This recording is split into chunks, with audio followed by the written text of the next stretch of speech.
Hey, this is Matt once again. Welcome back to another video. And this is a paid request for Ryan. Thank you so much for that. For those interested in requesting any type of videos, feel free to send it either directly to my PayPal. I do have a Cash App as well. Links are down below in the info box. I'll get to it as soon as I can. And for those who sent them, thank you. I do appreciate it. So thank you.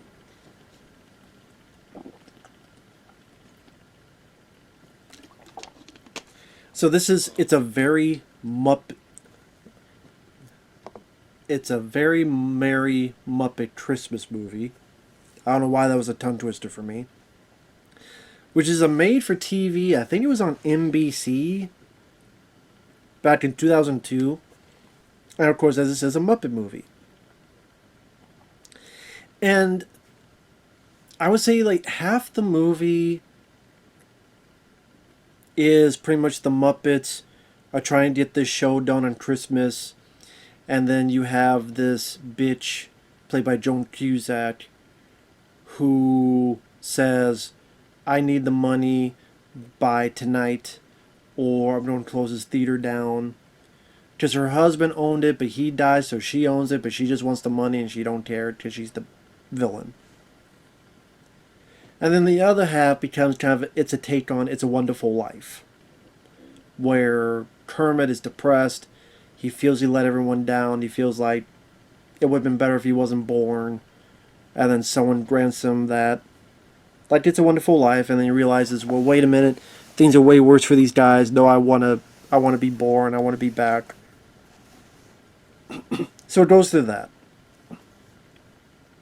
Now, one thing I didn't realize until looking some info up. The person who directed this is Kirk Thatcher. And I'm like, why does that name sound familiar?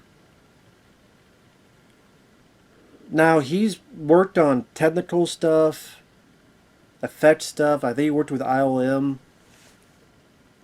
He's the punk guy in Star Trek 4. Remember the guy, he's like, I hate you. And he's like this. And Kirk and Spock are looking, and Spock goes, he's like, that punk guy who got Vulcan pinched is the director of this movie. So I thought, okay, that's kind of funny. Just something a little bit interesting that I found out. So I think he directed another Muppet film after this. I can't remember which one. And there's some familiar people in this, both in bigger roles and cameos. David Arquette and Whoopi Goldberg and Joan Cusack, they have bigger roles. And I always liked David Arquette, liked him in the Stream films. Even Ready to Rumble I could deal with. I liked Eight-Legged Freaks. You Can't Kill David Arquette, I think is a very fun documentary about him getting back a little bit into wrestling. I think that was my favorite film of that year. So David Arquette, I thought he did a good job here. I'll get to who he plays in a minute. Other recognizable people, Matthew Lillard is in the film. Sadly, he's forced to do this stupid French accent because he's... I guess okay. Before it gets confusing, I'll say who each of these people do. David Arquette is an angel working in a cubicle who sees that Kermit's down in the dumps and he's trying to get to God, the creator, to say, hey, he needs help. And he becomes one of our main characters who goes down and helps Kermit. And I like David Arquette's performance because it's against type. As in, he's wearing glasses, he's clean-shaven, he's playing kind of a, nerdy guy. And he's not the, like laughing or goofy. Or he's not the dim-witted guy like Dewey and Stream. So it was a bit different. And I thought he kind of worked in that innocent, naive quality that fit well with what that character needed to be portrayed as. So I thought David Arquette was actually a nice fit. He's one of the things I liked about the film. Just overall, I didn't mind this movie. Whoopi Goldberg, she plays God, the creator of the universe. And I'm sitting there going, if Whoopi Goldberg is God, we're in deep shit. And we're already in deep fucking shit. If dear Whoopi God, we're in deep shit. Although you like Whoopi. Well, I don't like Whoopi cushions, but Whoopi, I liked her in the 80s and 90s when she was worth a shit. Jumpin' Jack Flash is funny. Sister Act and Ghost I like. Whoopi Goldberg ain't worth a fuck nowadays. Ever since she's joined that shit pile called The View. And the stupid stuff she says on a daily basis. Piss on her. So now when I see Whoopi, I'll see older Whoopi Goldberg when she was thinner and funnier. Actually funny back then. Now she wears those stupid glasses and puffed up, bloated, and whatever the hell. Unfunny. So whatever. So her playing God, I'm like, Jesus. This universe is in trouble.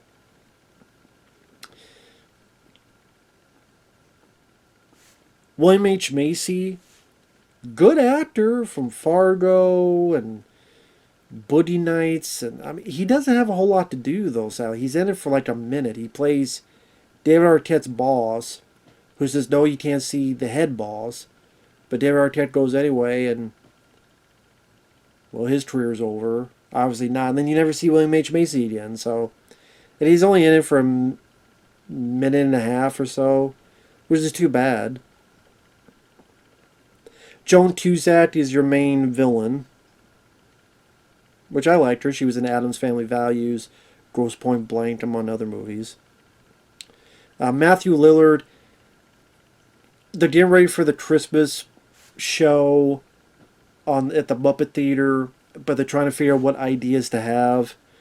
So Gonzo hired this French director, and let's do this pretentious Cirque du Soleil type of thing. Even Kermit's horrified about it. And even in rehearsals it screws up. And Matthew Lillard's like, oh, oui, it's so good. It's so fantastic. And I like Matthew Lillard, but this French accent, I just found the character annoying. Just very over the top. Which can be, listen, over the top can be fun or shit. It just depends. This was more annoying than fun over the top. And I thought it was kind of a waste of Matthew Lillard. So I didn't really like him in the movie. Cameos, Carson Daly. He's near the beginning where we're kind of at a point in the film, point of the timeline. And then we're introduced to David Arquette and Whoopi Goldberg. And then it rewinds back to hours before as to how it led up to this. And so when it starts doing that, Kermit's being interviewed on TV by Carson Daly. Joe Rogan. Yes, Joe Rogan is in this because in the alternate universe of what if Kermit was never born, Joe Rogan is on Fear Factor where someone has to see and maybe eat Rizzo the rat.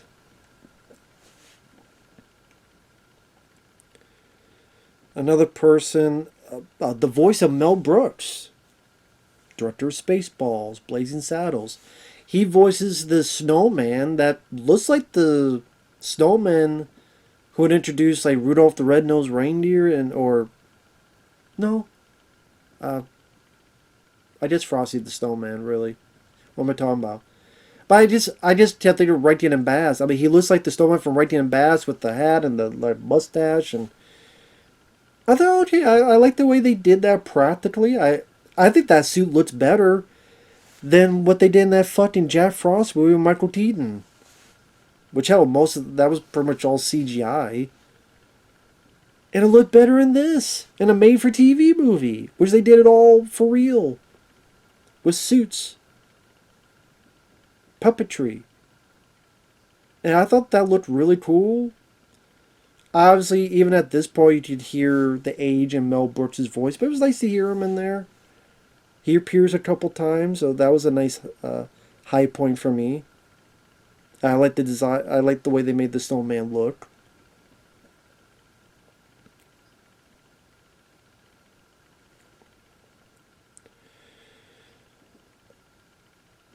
But yeah, we're getting ready for the show. Joan Cusack comes in, pay the debt, or you guys get the hell out. And there's this prawn named Pepe, who's working for Kermit, but then falls in love with Joan Cusack, goes with her. And it was a bit, because I didn't grow up with the Muppets like other people did. I've seen a couple of the movies. I've seen, I think I've seen Muppets Take Manhattan. It was so long ago, I don't remember much about. But I didn't grow up with them like other people did. I didn't see them when I was a kid. I didn't. Their movies I might have seen once when I was a kid, but not a lot. Never got to see their show because we didn't have those channels around when I was a kid. We only had ABC, CBS, PBS, and another form of CBS. So maybe like if you catch an early Sesame Street, you can find Kermit on there. But other than that, I didn't really get to see much of them. I mean, hell, my knowledge with them was Muppet Babies. That was the thing I saw, Muppet Babies. So I knew them more from Muppet Babies than the actual fucking Muppets. Muppet Babies.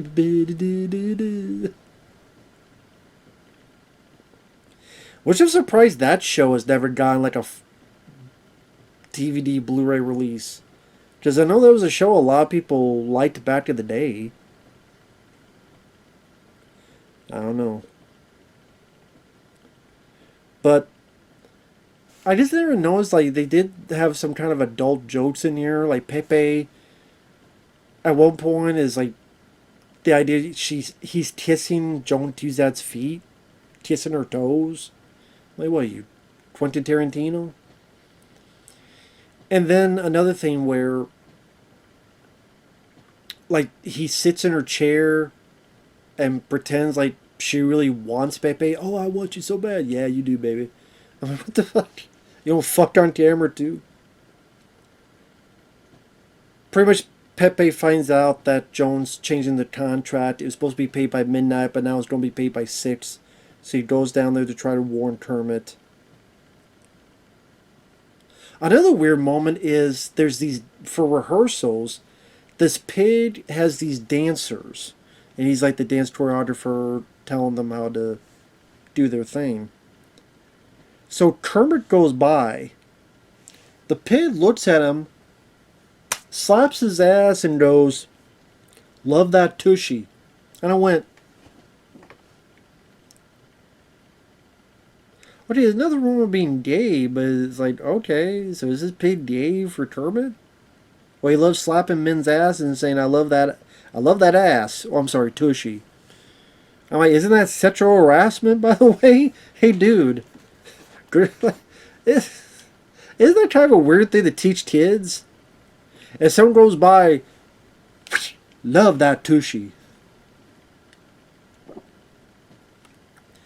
This Kermit's got a great ass. And you have your head all up it. That's why frog legs are in your mouth. So yeah, the pig dance choreographer tried to talk like this. Hello, how's it going, everybody? Oh, love that tootsie. And I'm like, okay, I don't want anyone slapping my ass. Okay, unless I ask for it, and hopefully not have to pay for it. But that was a bit weird. Kermit goes to get Miss Piggy, who's on the TV show Scrubs. You get this. I didn't see. And I've never seen the show Scrubs, but I know of it. So John C. McGinley and other actors are on there, and they're in the scene. Miss Piggy's supposed to be an extra who's dying, but she decides to put lines of her own out there, so she gets fired. So she goes back to Kermit and the theater group. And I'm not minding the movie because I like the Muppets in terms of the puppetry, the voice work. It's charming. Like there's a part of you in that frame of mind where you know they're puppets, you know how it's done, but you can kind of escape into it's that escapism that tricked your mind to believing, yeah, these things are real and they're really talking to people, and the puppetry is well done, the voice work is well done, and you kind of just go along with it. At least I do. And I mean, the director definitely had a handle on how to deal with the puppetry and certain angles, and I think for a made-for-TV movie, it didn't feel too cheap. It didn't feel too like Lifetime Channel, Hallmark Channel. It didn't feel like that. In terms, like it didn't feel like cheap film quality or anything of the sort, which I appreciate. They even do this bit during the show. They do a take on Moulin Rouge, always called Moulin Scrooge. So you have characters doing this big dance, and Miss Piggy comes in, then she's trying to sing, then other people interrupt her, then she shuts them up and gets back with her song. And you tell they're all in sync and having fun with each other, and even as a guy that didn't grow with the Muppets like other people did, I just still, have a sense of the fun these characters. You have that chemistry with each other. So they get enough money,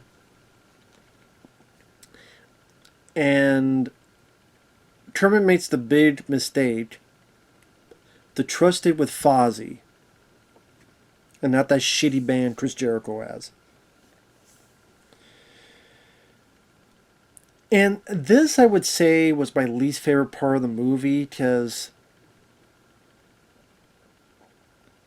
it felt like they put this in just to give Fozzie something to do, I guess, where he's trying to get the money to the bank, or at least to Joan Cusack, but then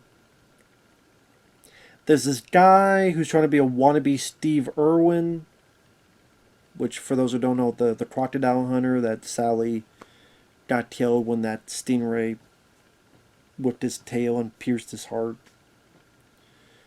This guy's trying to be like him. Oh, crikey, look, it's a bear. And he's being chased to this place where he gets his fur dyed accidentally green. And then these people are like from Whoville, with the looking like Ron Howard's Whoville from The Grinch. They can't say the Grinch, but say, oh, it's the one who stole Christmas. So they think he's the Grinch and he's chased.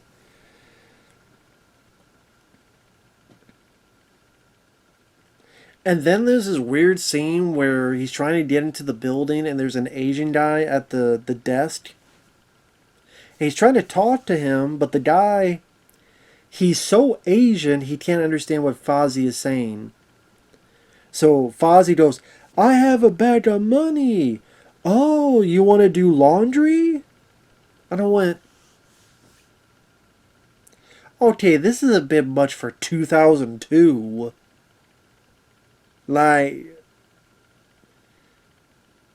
especially for a Muppet movie. I went,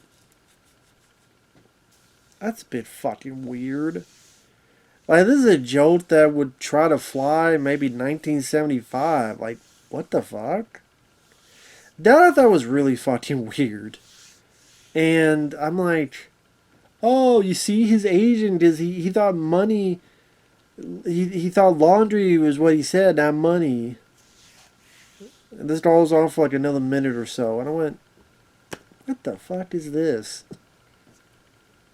And then there's these lasers as if it's Mission Impossible or whatever. And it cinches his fur, so he just goes through it. Well, he tries to sneak through it, but he left the bed behind. So he just walks in, walks back. And then kind of realize during the chase, he dropped and took the wrong bag, so it didn't matter anyway. Now, I'm thinking there's going to be some big blub where Kermit says a lot of hurtful things they didn't mean to say to Fozzie. And it seems like if we didn't know the opening, that seems like the direction it should have gone in. That's what it feels like. Again, if we did not know the opening of the movie, if it started with the Kermit Carson Daly interview, okay, Fozzie feels guilty. Kermit, with all the stress, they're going to lose everything. He blows up at Fozzie and said, "You said I could trust you. You said I could depend on you. And not only did you not get there on time, but you lost the money as well." And whatever Kermit could say, and he'll regret it later, but he spur of the moment anger. Fozzie feels bad. He walks around. "Man, I wish I was never born. I hurt everybody." And then that's where you get this "It's a Wonderful Life" thing. That's what you would think it's going, but it's obviously we know it's not because of the beginning of the movie. So that's another thing. Like, they show us with the beginning, we know where it's going, so it's predictable. So it's not like you're surprised as to where it's going. You're just waiting for the movie to catch up to the beginning point. So it was his own damn spoiler.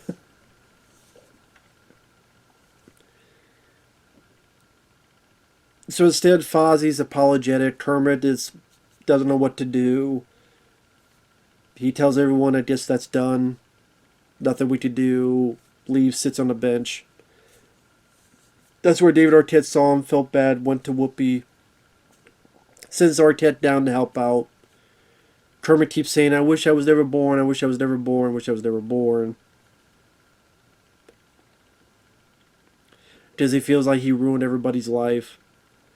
Which I get what they're going with, but still feels a bit strange to come from Kermit when, like, the others are clearly telling him that he did what he could.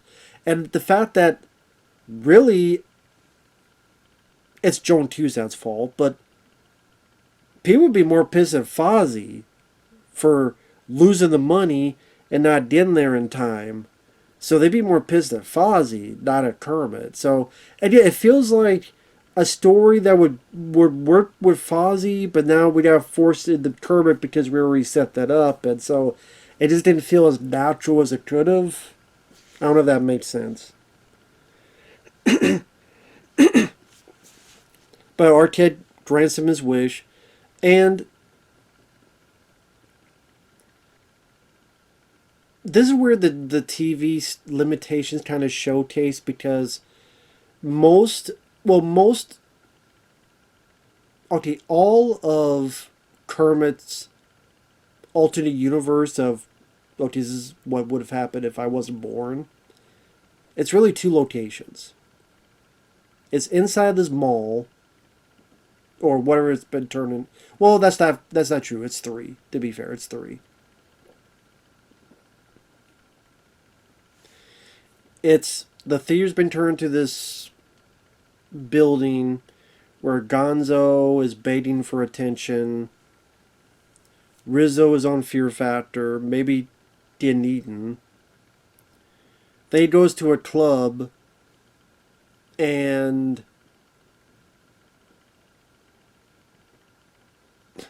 I like that.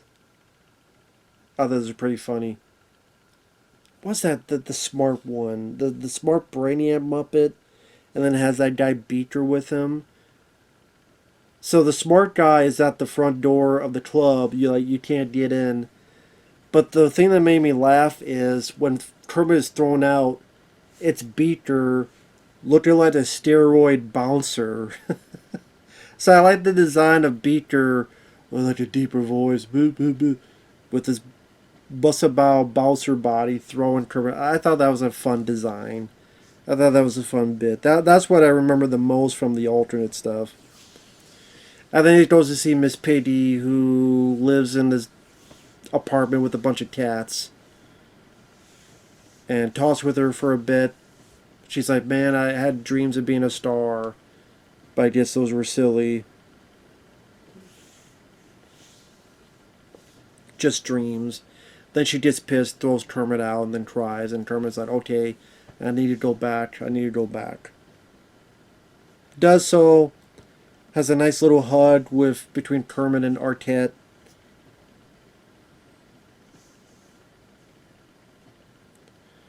Kermit says, listen, we may lose everything, but hey, we got each other.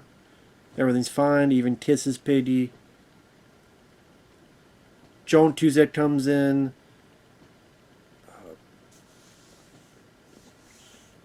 Miss Piggy has a kind of a fight with Joan Tuzet, but you don't get to see much of it.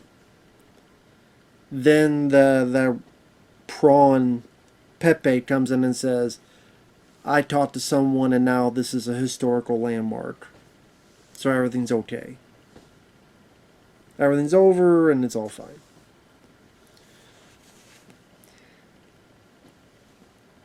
Again, the fact that it shows that It's a Wonderful Life, like we start off with that so we know where it's going, so there's not really a lot of surprises throughout because we know that's where it's heading towards because of the beginning.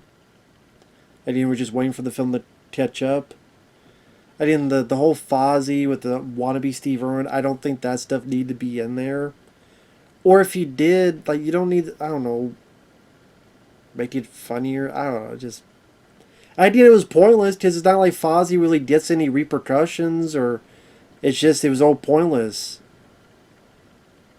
Him not getting there in time didn't matter because eventually Pepe was able to make it a landmark. It's not like there's this big, like I said, no dramatic... Like, you could cut the whole thing out, wouldn't have mattered. That's what I mean by pointless. Matthew Lillard was a bit annoying as that French director, but David Arquette was good as the innocent guy. I thought he fit the role well. It was cool to see William H. Macy in there. Mel Brooks is the voice of the snowman. I liked the design of the snowman. I thought that was cool. Nice nod to Rankin and Bass, those old cartoons back in the day. I thought all the puppetry and the voice worked well. A couple gags that made me laugh. Like, okay, when he's in the club, there's that creature, Sam the Eagle. He has those little, I don't know what you call it, like a rave. Those little, like, colored things like a rave. He's looking at Kermit, he's like...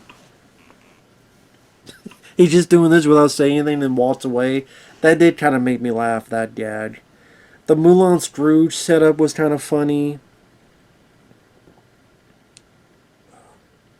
Oh, when they're going from one world to the other, that David Arquette messed up and they went to the wrong world, and you see the back of a puppet and the voice is meant to be Yoda.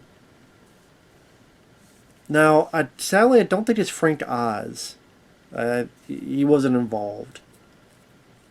Which, I mean, would make more sense because, you know, if you're doing Yoda, yeah. But I know someone else does the voice, but maybe by not showing Yoda's face, they were able to get away with that. I don't know. But you know, Piggy, I thought there were some nice moments with her where you see, like, what if she never got her dreams and that sense of sadness.